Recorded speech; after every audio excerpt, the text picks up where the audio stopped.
When the neighborhood's self-appointed queen of entitlement steals my packages, will a quirky beagle and my indomitable spirit be enough to reclaim our suburban sanity? It was one of those idyllic Saturday mornings where the sun shimmied through my windows like a spotlight on a Broadway stage, illuminating not just my cozy living room, but also the glaring reality of the problem lurking just beyond my front door. You see, I stumbled across the latest charade orchestrated by my reigning neighborhood nightmare, Karen the package swiper.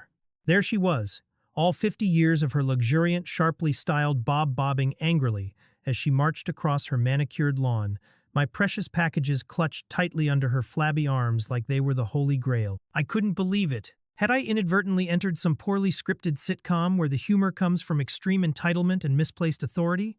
I mean, honestly, how does one take the act of package thievery and make it a community sport? That takes a special kind of audacity, which I was starting to think Karen had in spades. After scrolling through my social media to evaluate if the world outside my bubble was similarly absurd, I dove headfirst into a rant, fueled by a mix of frustration and caffeinated defiance. Why must I always be the one to confront this HOA horror movie? I grumbled under my breath, while practically dragging my graphic tee-clad self toward the scene of the crime. But in that very instant, as if summoned by the universe to combat injustice, Max strolled confidently in front of me, his tail wagging with heroic flair. He caught on to my mood faster than a dog on a bacon trail and instantly transformed into my Furry Avenger, ready to spring into action. There was something about the way he tilted his head, those big, expressive eyes glowing with sheer determination that promised to undertake the mission of reclaiming my pilfered packages. So, armed with my quirky sidekick and a fire in my belly, we were ready to confront the tyrannical HOA beast and her shenanigans. Listen, Karen, I don't know if you're auditioning for an HOA drama troupe, but taking my packages? Really? I shouted as we marched up to her well-guarded kingdom, where even the flower beds seemed to tremble in fear of her scepter like gardening tools. There she stood, with her hands on her hips, clad in her tailored blouse and high-waisted slacks that looked more like a battle uniform than a casual afternoon getup, exuding an energy that screamed, "I am the law." But it didn't take Max long to understand that we weren't just here to tell Karen how absurd she was. No, this was his moment to shine. Emerging from behind my legs, Max unleashed what can only be described as a full-blown auditory war cry. The resounding barks that erupted from his jaws could have cleared out a haunted house. Watching her expression shift from annoyance to sheer terror was the pièce de résistance. In that split second, I realized that Karen's reign of terror might not just encounter a comeback.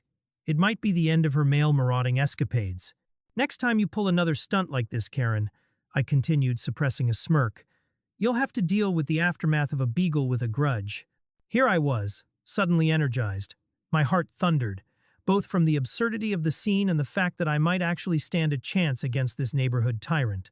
Just to add salt to the wound, Max took a sniff of the ground, clearly formulating his next move. It was as if he was crafting an elaborate revenge plan that involved noxious doggy delights, the kind that would send Karen running for cover, leaving her priceless collection of carefully curated garden gnomes behind. Now, I can't say for sure what was going through Max's mind, but I could tell that he was about to unleash the hidden talents of my four-legged Avenger. And wouldn't you know it, just as I turned back to address Karen, possibly to dive deeper into an unnecessary monologue about community spirit and the absurdity of her snatching my property, Max, with laser focus, suddenly dove toward a suspicious brown package lying near her front door. Like an Olympic athlete clearing a pole vault, he was off like a fluffy cannonball. "No!" I gasped, half amused and half horrified, knowing full well that he might execute Plan Noxious' surprise right in front of her, which surely would lead to a dramatic explosion of barking chaos. To my astonishment, as though some cosmic forces had aligned and conspired to create the ultimate moment of glory, Max paused just shy of the package and began scratching at the ground. No packages were harmed in this malfunction of canine instincts, but Karen's eyebrows shot up in a fine blend of confusion and horror. I could practically hear the wheels turning in her entitled brain. "How dare you let that mutt desecrate my lawn?" she shrieked, waving her arms like she was trying to shoo an angry hornet away. The drama had reached peak levels. My witty side commentary was being drowned out by the chaos of her angst. Yet amidst her antics and my laughter that dared not escape, I felt a sense of triumph bubbling within me. We were about to flip the script on this bougie spectacle. As if sensing the moment, I couldn't hold back any longer. "Karen, while you panic about the few blades of grass disturbed, We will be reclaiming what is rightfully mine, I said with unmatched determination. Oh, it felt glorious. She stomped her foot as if it were the last act of a Shakespearean villain destined to fail. You'll see, Jamie. You'll regret this insolence, she barked back, her face turning an alarming shade of crimson. But I heard the crack in her facade, the tremor of defeat dancing in her tone. It wasn't just my packages on the line, it was our very own little battle for justice in our HOA-fueled absurdist comedy. Would Max's mischievous plan come through? Or would I need to transform into a full-fledged warrior against the tyranny of Karen's entitlement? Whatever future interludes awaited, it was time to unravel the intoxicating mess and claim victory over our bitter suburban battleground. As I stood there, my hands planted firmly on my hips, a sense of empowerment surged through me, casting aside any remnants of fear I had harbored about confronting Karen. This wasn't just about the packages anymore. It was about challenging the absurdity of her self-appointed rule over our little patch of suburbia. I glanced down at Max, who seemed to understand the weight of the battle that lay ahead. His tail wagged with an enthusiasm that could power 100 wind turbines. All right, Max. It's time we show this HOA overlord that our spirit cannot be suppressed by some spray-tan tyrant, I declared, channeling my inner gladiator. Karen, meanwhile, stood frozen, her mouth hanging slightly agape, her meticulously manicured nails digging into her blouse, as if it alone could save her from the embarrassment of losing to a beagle and a slightly eccentric homeowner. It dawned on me that she might just have underestimated my little companion and me. Perhaps it was because she couldn't conceive that anyone would dare to oppose her reign with something as harmless yet formidable as a dog. You know, Karen, I continued, taking a step forward as if to punctuate every word with a sense of gravity, it's truly impressive how a person without any formal credential can name themselves the neighborhood's guardian of decency. I applaud your commitment to absurdity. A flicker of bewilderment crossed her face, but rather than retreat, she stood tall, her chin jutting out defiantly. You think you can just come here and embarrass me in front of the neighborhood? Karen scoffed, employing her over-the-top dramatics. In her world, being a self-righteous diva was an art form, and I suddenly envisioned her as the villain in a backyard drama, complete with her own theme music. It was clear I needed to up the ante. Oh, Karen, just like those pristine gnomes you adore, you seem to have created an idealized version of neighborliness that has little to do with reality. It's time to come down from your ceramic pedestal and embrace the chaos, delivery trucks and all. In the heat of the moment, I watched as Max decided that the best defense would be a good offense. With all the grace of an uncoordinated toddler, he began scuttling back and forth on the border of Karen's flower bed, desperately sniffing at the ground as if he could unearth the secrets of the universe, or, at the very least, a particularly rancid piece of chewing gum. "What's wrong with your dog? Is he trying to desecrate my petunias?" she screeched. "No, Karen," I responded triumphantly. "He's probably just evaluating the aesthetic qualities of your garden. I hear it speaks volumes about your character." My laughter buoyed the moment further, punctuating her ongoing attempts at intimidation with delicious delight. Then, just when I thought the spectacle couldn't get any better, the mail carrier appeared at the end of the street, unaware of the brewing comedic storm. They approached with an armful of packages, and I could sense Karen's anxiety levels rising. "Oh, look! It's the parcels missing in action!" My voice dripped with sarcasm as I pointed toward the delivery person. Like a moth to a flame, Karen spun on her heel, their arrival setting off a chain reaction in her brain, and suddenly my precious idea of a revenge package grew even wilder. "Let's see how many of your neighbors you can annoy when I spotlight you in the homeowner's next unofficial neighborhood news, Karen." It was at that moment, while I cackled with glee over my victorious banter, that Max sprang into action, possibly sensing that his part in this epic saga was far from over. With a dazzling burst of energy, he leaped back toward my feet, positioning himself for the ultimate nose graze toward the masked enemy. The brown package! In that split second, it was as if the universe held its breath, waiting for the explosion of comic brilliance that was soon to come. "Max!" I gasped, horror and amusement flooding through me, uncertain whether my heart raced from his antics or the surprise that was about to transpire. "Did you train him to do this?"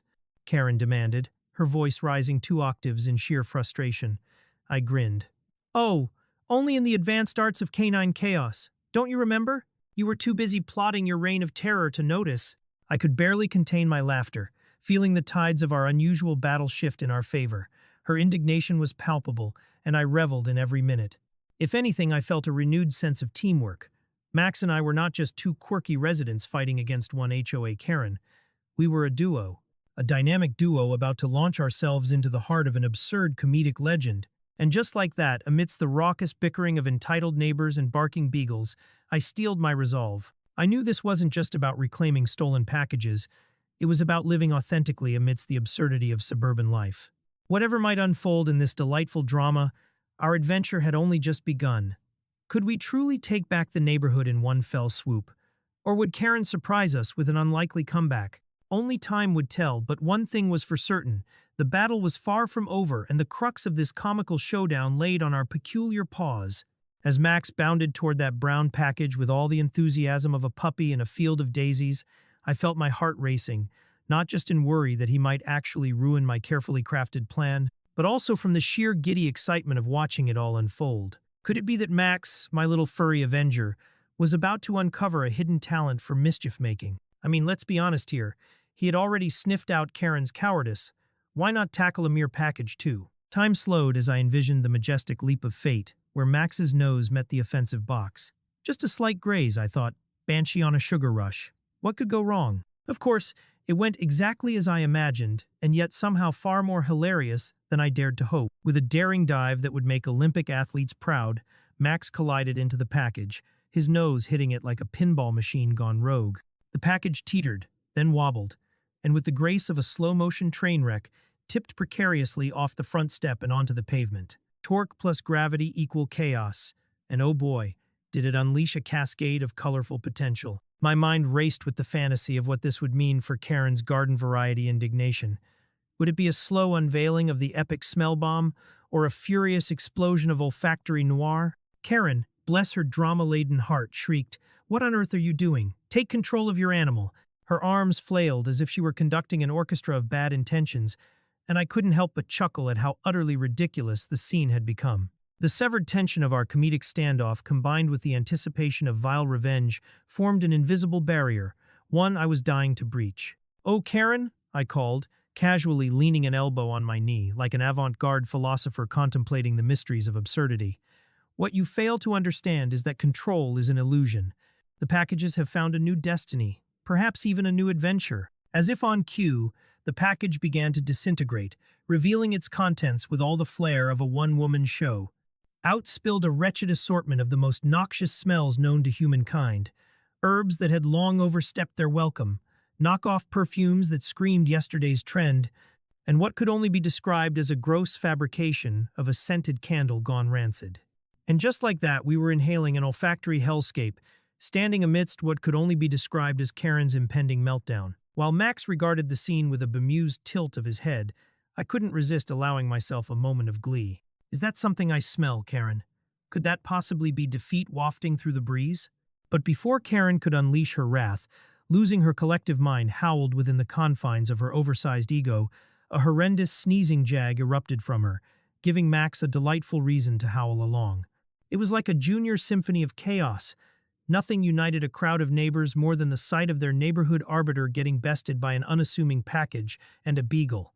As she pinched her nose with the elegance of a porcelain doll on the brink of shattering, it registered that my banter had transformed our static audience into a live studio show for the best kind of suburban drama. "See, Karen, just think of this as a neighborhood outreach program, spreading awareness about olfactory assault." My voice broke through the laughter, freshly injected with unfiltered life, each cackle another feather peeking from her carefully assembled crown. Karen, with her face wrestling between indignation and incredulity, shot daggers at our hapless audience, but somewhere in the whirlpool of emotions, I sensed a crack in her mighty facade. Fury mingled with confusion, a heralding song of humility danced on her stern features. "This isn't over, Jamie. You'll be hearing from the HOA about your, brazen display," she spat, but even her voice trembled with an unplacing tension that suggested she knew she'd just been entangled in her own skein of ignobility. "Oh, Karen," I laughed, letting the light-hearted mockery roll off my tongue like melted butter. "You do understand your HOA edits the news to keep it from getting too spicy, right?" But just as it seemed Karen was about to make her dramatic exit, I caught a glimpse of the approaching crowd. My neighbors, those once timid souls coming out of their homes, laughter bubbling up and embracing the absurdity of this lived moment. To them, the HOA was merely a nuisance they'd silently tolerated, and here I was, emboldening them to shake off their murky gripes.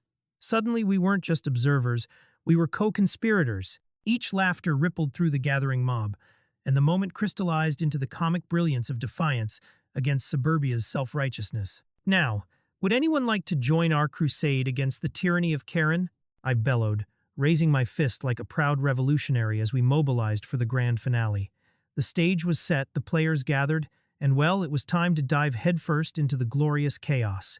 Who knew how many absurd adventures awaited us in reclaiming our suburban dignity? As Max howled his delight in unison with the cacophony of sneezes erupting from Karen, I realized the transformation of my quiet suburban facade into a live theater starring yours truly and a beleaguered HOA enforcer in the role of the villain. It was glorious. No, it was hysterical. Neighbors who usually retreated indoors like startled rabbits were now drawn from their burrows, faces alight with dubious amusement. Were they here merely to gawk, or had I unwittingly become the town's unexpected heroine, liberating them from the soft, yet suffocating hand of Karen McAllister's righteous indignation? Watching them all gather like moths to a flame gave me a jolt of rebellious energy. I could practically taste the sweet nectar of freedom from forbidden fun. Max, ignorant of the political shift taking place around him, continued to parade around like the dignified king he believed himself to be, the recently painted canvas of his drool fringing the edges of heroic victory. He stood proudly in the middle of the porch, tongue-lolling, utterly oblivious to the storm brewing around Karen. I couldn't help but glance at him and marvel at how my goofy sidekick had inadvertently activated an entire community. Together, we were some bizarre and delightful hybrid of a protest march and a circus, where neighbors exchanged quips in between fits of laughter, and Karen was the unwilling centerpiece to our merriment. I'd say we definitely need more disturbances like this, I jested, and moments later, a chorus of, "Yeah!" erupted from the crowd, emboldened by the communal thrill of revolt. However, Karen was not a mere mortal to be undone so easily. Her shocked expression would soon make way for the roaring inferno of her typical outrage. "You've gone too far this time, Jamie," she barked, her tone slick with irritation and an undeniable edge of panic. There it was, the usual haunts of petty threats beginning to spill from her lips. "This will be reported to the HOA board. Do you really want to see what happens to miscreants like you?" Oh, how the tables had turned. I couldn't help but smile. It felt supreme to be the antagonist of her afternoon drama. "Miscreant, huh? That's an interesting word choice," I called back, feigning a thoughtful expression as if her label had ignited some great moral quandary within me. I never thought of myself as a lawbreaker. "Do you think this counts as an HOA violation? A pungent byproduct of community theater?" With each provocative barb I tossed her way, Karen's indignation mounted like a sitcom villain nearing her final act. I half expected her to pull out an oversized gavel or read from some sacred HOA rulebook, but her swirling indignation never materialized into the grand spectacle I'd expected. Instead, she awkwardly shifted her feet, the composure of a tyrant slipping away as she found herself outnumbered by laughter and levity. A delightful chuckle escaped from a neighbor behind me, and I whipped around, aiming to pull them into the moment. "Got any insiders on the HOA violations we could throw at her?"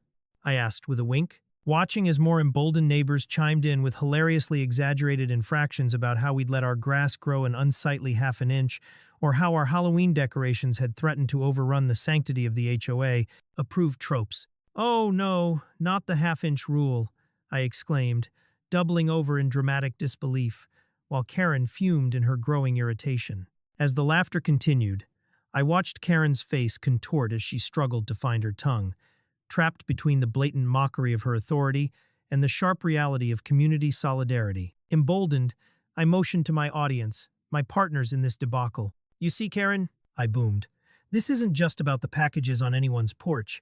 It's about freedom, about reclaiming our right to enjoy our own homes without unwarranted scrutiny. Packaged parcels should come with a side of joy, not a judgment from the likes of you." The momentum swelled. Enthusiasm rippled through the group, and even the reclusive bookworm who'd never uttered a word in the 30 years I'd known them let out a hearty guffaw. How was it that a simple package and a well-timed mischief had woven us together in defiance against Karen? Cueing everyone in on the exposing power of laughter, I planned on extending this moment of unity just a step further. I raised the golden trophy of our anarchic achievement, Max's beleaguered package. "Shall we name this our Feels Like Revolution package?" I said, brandishing it like a ball in a sporting event. Laughter erupted anew, and suddenly, it felt like we were on the verge of something stupendous. Before I knew it, I was inviting the crowd to share their own hilarious HOA run-ins, their complaints pouring forth with comical clarity. Person after person stepped forward, and I realized I was in the midst of assembling an impressive arsenal of stories, a veritable army of suburban warriors ready to take a stand against Karen's reign of terror. But, just as the floodgates of defiant energy were pouring forth, and we were chanting in a chorus of suburban insurgents, I noticed a fracture in the force that was our newfound camaraderie.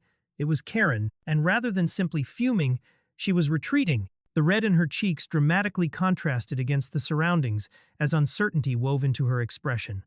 Her first retreat had happened not from command, but from laughter. Maybe I'll just take a moment and have a word with the board. She spat before spun awkwardly on her heel, flailing her arms comically as she waddled away like a ship losing cargo. I barely contained my own laughter, which felt like a brewing storm of triumph. With Karen vanquished for the moment, I rallied my merry band of neighbors, clapping their approval. Ladies and gentlemen, let's continue this crusade for our rights. Got popcorn? And just like that, our neighborhood brandished a newfound spirit, an undulating camaraderie forged in shared mirth and resistance. Karen may have her printed rules, but we had laughter, boldness, and Max to take us through the jester's rebellion. What absurdity awaited us next in our delightful suburban saga?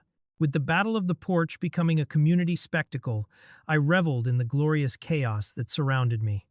My neighbors glowed with camaraderie, faces lit up like lanterns in an otherwise drab suburban story. Max had taken his rightful place as the honorary chaos mascot, happily trotting about, eager for belly rubs and treats, blissfully unaware that he had inadvertently usurped Karen's command over our little world. Each bark seemed more like a rallying cry, echoing our unified stand against the petty tyranny of HOA stipulations. "Look at him!" I announced dramatically, gesturing toward my fellow crusader. "This is not just a dog. He's a symbol of freedom, the cavalier of common sense. Who can argue against adorableness wrapped in bandana style?" Laughter transformed the air into a buoyant experience that lifted our spirits higher than I ever thought possible. As we delighted in this unexpected slice of rebellion, thoughts of Karen retreating with her high and mighty huff soared at the forefront of my mind. The sheer absurdity of it all tickled my insides, and I knew we needed more than just a one-time potluck of laughter. We needed an extravagant rally, a neighborhood party to put all future HOA scutwork to shame. My mind raced ahead with visions of inflatable decorations, ice cream trucks, and potentially a dance-off just to cap things off. "Friends," I proclaimed, loud enough to cut through the suburban chatter. "We're not just here to skewer Karen and her tyrannical ways. We're starting a movement, building a democracy of delight right here in our community. Let's make this place not just a neighborhood but a celebration." The crowd burst into enthusiastic cheers, and with each clap, the potency of our mission solidified. Seizing the momentum, I began sketching out a plan for our upcoming revolution, a No More HOA Scares fair. People eagerly volunteered to plan and organize. The reclusive bookworm I'd known for 30 years? She'd officially become our event decorator. The retired military veteran across the street? He offered his BBQ talents, promising to serve up ribs so smoky no Karen could resist sauntering up just to complain about the smell. "You know what would be fantastic, right?" I asked, pacing like a hyperactive director. "Let's include a Karen Corner, as a safe space for all unfulfilled HOA enforcers to talk about their traumatic rules in a supportive environment. Maybe even a squeaky wheel competition to see who can best wrangle a whine." The laughter that erupted felt like a feast, gluttonous laughter echoing through the street. This was no longer just a petty skirmish. We were building a monument to our suburban identity. Of course, inspiration struck, and my mind raced with wild ideas. I envisioned our fair as a tapestry of mischief and creativity. We could have a display of all the most ridiculous HOA rules ever made, print them on giant banners. Think of the entertainment value. Everyone joined in, weaving their individual complaints into a fabric of comical despair. Someone suggested a Worst Package Misdirected award, which would be both a nod to my packages and a brilliant excuse to prank Karen further. Oh, the possibility of ballooning our discord into something glorious sent tingles of excitement rippling through my spine. Never before had I felt so connected, so powerful in the face of absurdity. Not just for me, but for everyone unwilling to let their lives be dictated by a nosy neighbor and her judgmental rules. Naturally, with every plan comes the looming specter of repercussions. And like clockwork, as the enthusiasm built, my phone buzzed with an incoming message. It was Fiona from the HOA board, a direct warning. We've heard troubling reports about a gathering at your residence on Saturday. Such inconveniences disturb the tranquility of our community.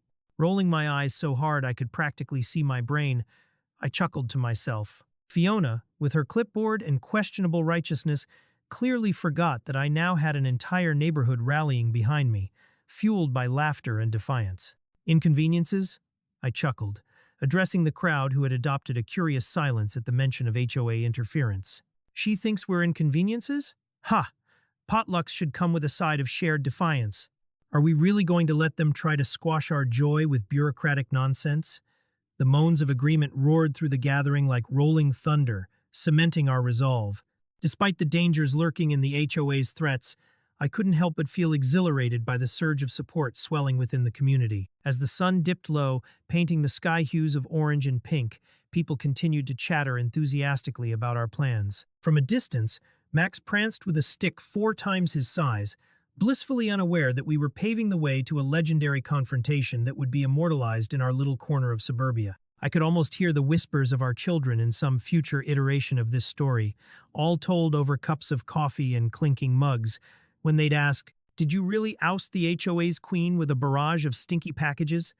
And we would all chuckle again, ready to regale them with tales of the Karen corner and the triumphant laughter that set us free. Yet as I basked in the delightful camaraderie surrounding me, a knot of energy began to coil in my stomach, an itch of nerves creeping in, attempting to dampen my shining moment. Could we actually pull off this little revolution without inciting total chaos? Would the HOA retaliate against this rebellion and drown us in more petty paperwork? But as I stole a glance at my steadfast companions, my jubilant neighbors, my furry Avenger gallivanting carefree, I steeled my resolve. This was more than a whimsical gathering. It was about stepping back into ownership of our community spirit. Together, we were prepared to laugh loudly, invite joy in the open air, and perhaps most importantly, remind Karen McAllister that the greater force of unity and humor could drown out any whisper of discontent she attempted to sow. What would our fare bring us, and how would the HOA respond to this outrageous act of joy? The night before the big day, as I lay tossing and turning in bed, my mind was flooded with excitement and anxiety. What if nobody showed up? What if the HOA decided to demolish my dreams, as they had tried to do so many times before? I could practically hear Karen sharpening her claws, plotting her revenge against the people's uprising. "Don't be absurd, Jamie," I muttered to myself, clutching Max's floppy ears, his snoring adding a comedic soundtrack to my philosophical musings on the tyrannies of suburban life. "You're not just throwing a party, you're starting a revolution." With the sunrise, I decided I would not be deterred by thoughts of bureaucratic dragons that could earn their own medieval history chapters.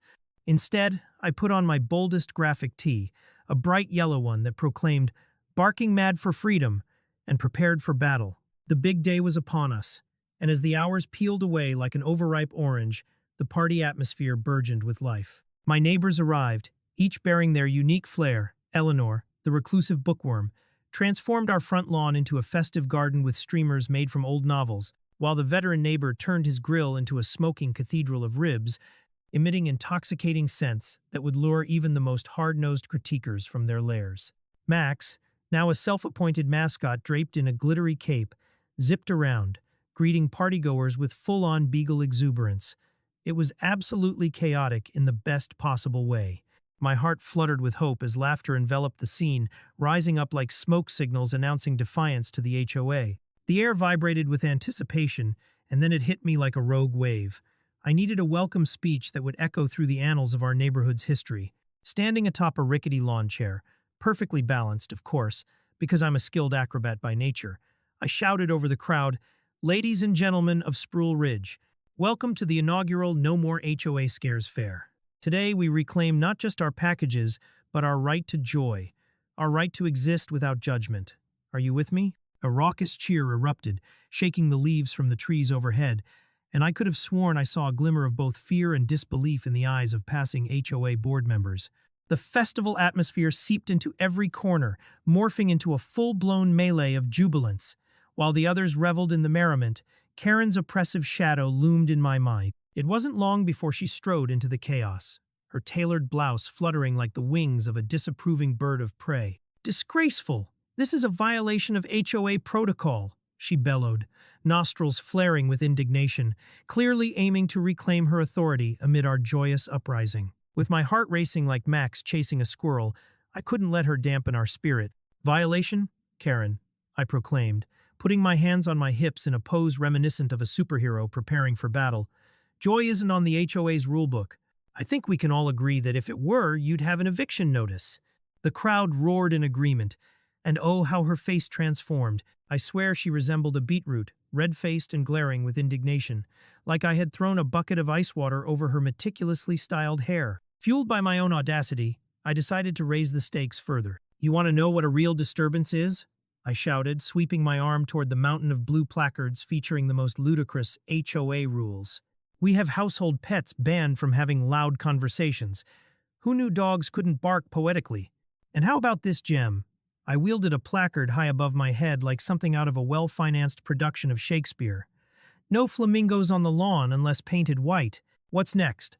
A ban on colorful socks. Oh wait, that would crush my entire wardrobe. Laughter erupted like fireworks, each chuckle an affirmation of our unified stance against absurdity, igniting a camaraderie that shone brighter than the summer sun above us.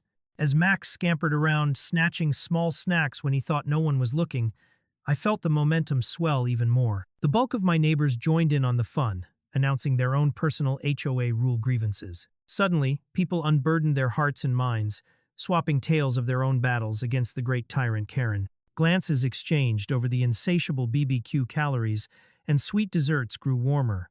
A power surge flowed through the crowd that felt electric. As each story dripped with ridiculousness, a sense of freedom washed over us, a delicious assurance that together we were invincible, even against the reign of Karen McAllister. An initiative to scrawl everyone's tales of HOA woes sparked, with each scribble morphing our gathering into a monument of collective merriment. As the sun began to sink lower in the sky, casting long, cozy shadows across our joyous mess, I glanced at Max, wagging his tail like he was holding a flag of victory himself. It was then a brilliant idea struck me. Maybe we needed a package parade, where everyone could decorate their most outrageous delivery boxes and prance around the yard. We could hand out awards for the most outrageous package scandal, or best HOA violation box. Yes, Karen, with her absurd rules, was about to have her entire world turned upside down, perhaps experiencing an epiphany about just how ridiculous she truly was. With every confident plan forming in my mind, I knew we were catapulting beyond a mere gathering. We were a spinning whirlwind of community joy, painting a radiant mural of camaraderie on the canvas of suburbia. Determined and exhilarated, I stood back on my rickety lawn chair and called to the crowd once more. "What do we think about showcasing our creativity in the most unpredictable ways? Let's celebrate everything Karen despises." Cheers erupted. The laughter seemed to dissolve around me as Max darted again into the crowd, and I felt my heart swell. Would we emerge from this day not merely alive, but in essence stronger? "Oh, absolutely. Let's make this the greatest neighborhood gathering this side of the universe," I shouted, and the crowd replied with an uproarious cheer, the kind that meant we were undeniably forging a revolution right here in Sproul Ridge. What challenges lay ahead against the HOA? Only time would tell. The creative juices were flowing like an unstoppable river as I imagined our package parade taking shape, and I felt a surge of adrenaline course through me. A vision filled with bright colors and artistic flair flooded my mind. So many quirky ideas danced around like Max racing in circles with abandon, and I decided right there, and then I had to share this electric inspiration. I bounced off my rickety lawn chair, waving my arms like a conductor orchestrating an opera frantically. "Let's create the most ridiculous decorations for our beloved delivery boxes.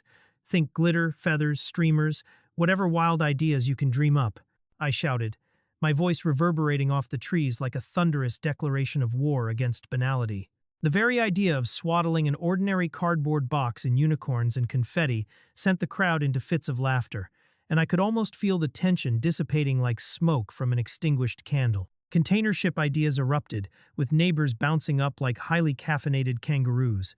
Eleanor squealed as she raised a hand adorned with mismatched rings, the kind that always looked like they had been through an interstellar battle of fashion. "How about we create a dramatic delivery box category?" she suggested, her excitement sparking as she buzzed with contagious energy.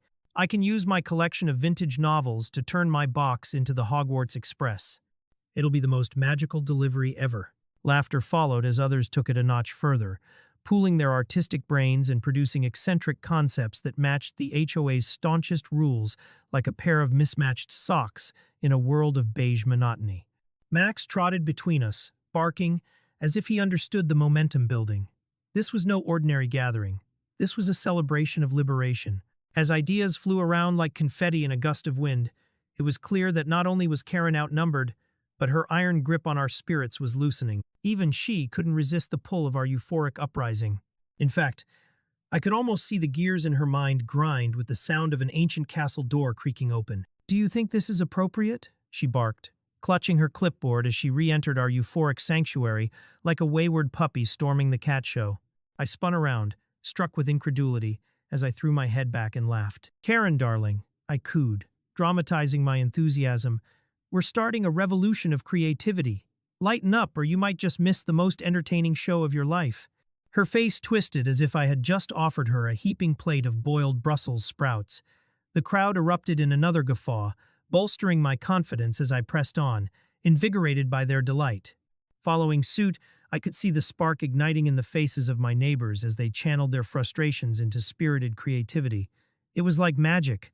They brainstormed plans, ripping through their own personal menus of fears, breaking down the barriers of the oppressive HOA regulations. The prospect of parading these ridiculous delivery boxes made the air shimmer with excitement. "How about our box carrying maximum glitter?" someone hollered from the back. "Let's add some disco balls." Another piped in, and soon a raucous cheer arose from the crowd. I clapped my hands together, encouraging such an uninhibited outpouring of individuality while holding Max tightly close, who looked up at me with his beagle eyes, as if he was the proudest mascot at an amusement park. Moments later, a familiar face stepped into the spotlight, our neighbor Mike, the local jokester. "What if I covered my box in faux cheese and called it the cheesy delivery of doom? The HOA wouldn't know what hit them," he shouted, and our giggles grew louder and more infectious. The party grew wild with anticipation. Families joined hands in a display of unbreakable unity against our once-dreaded nemesis, Karen. Livelihood pumped through our themes of empowerment. The drudgery of HOA criticisms faded, replaced with satire and hilarity. I silently vowed then and there that we would smother Karen in the warm embrace of our creativity as we strutted through the neighborhood like resistance champions, all thanks to our quirky alliance, giddy in our newfound spirit. As evening descended and the sun dipped below the horizon, casting our gathering in a warm glow, I realized that none of this had simply birthed from necessity. We were bonding over something far greater than just ridiculous rules or petty clerical battles. We were igniting a resurgence of community spirit that had fizzled out in our once dull suburb. The vast array of upcoming decorated delivery boxes danced through my mind, and I knew that this was about more than just the best HOA violation serialization. We were building connections, friendships, and cackles, turning our HOA horror stories into legends of camaraderie. Finally, as laughter mingled with the sizzling scent of grilling and playful barking of Max, I couldn't help but feel thankful. In the quirky tapestry of our suburb's narrative, it was clear we had turned the tables on entitlement, and if that meant Karen just needed a little lesson in laughter, then so be it. What dances on the horizon for Spruill Ridge? An exhilarating annual, no more HOA scares fair, perhaps?